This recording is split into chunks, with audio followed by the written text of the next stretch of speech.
অর্থাৎ ইসহাককে যদি মেরেও ফেলে অব্রাহাম, তারপরে কি করতে পারে? ঈশ্বর আরেকটা ইসহাককে দিতে পারবে, বা ওই ইসহাককে আবার জীবিত করে দিতে পারে। কারণ ঈশ্বরের দৃষ্টিতে কি ছিল? অব্রাহাম আশীর্বাদ প্রাপ্ত ছিল, এবং অব্রাহামকে কি করা হয়েছিল?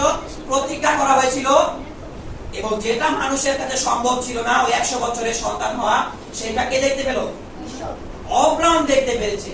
কিভাবে? নিজের জীবনে দেখতে পেরেছে, ঈশ্বর দিয়েছে। তার মানে ঈশ্বর যদি ওই ইসহাককে মেরেও ফেলে, আরেকটা ইসহাক দিতেও পারে, আবার ওই ইসহাককে কি করতে পারে?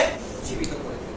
এইরকম বিশ্বাস অব্রাহামের অন্তরে ছিল, এবং আবার তিনি সেখান থেকে দৃষ্টান্ত হিসেবে তাকে ফিরে পেলেন। কাকে ফিরে পেলেন? ইসহাককে আবার তিনি ফিরে পেলেন।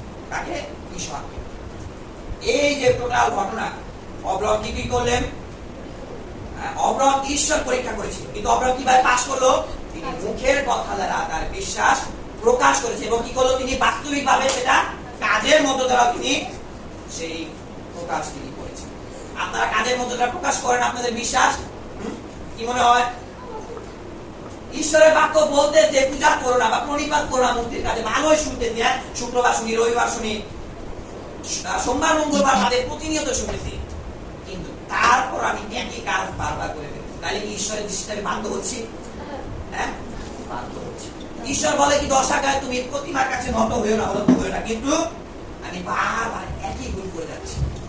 তাহলে অব্রাহাম আর আমার মধ্যে কি পার্থক্য? অব্রাহাম বিশ্বাসের কাজে দ্বারা কি হলো? 1 নাম্বার হলো, কিন্তু আমি কত পাইলাম? বিশ্বাসের কাজ নাই।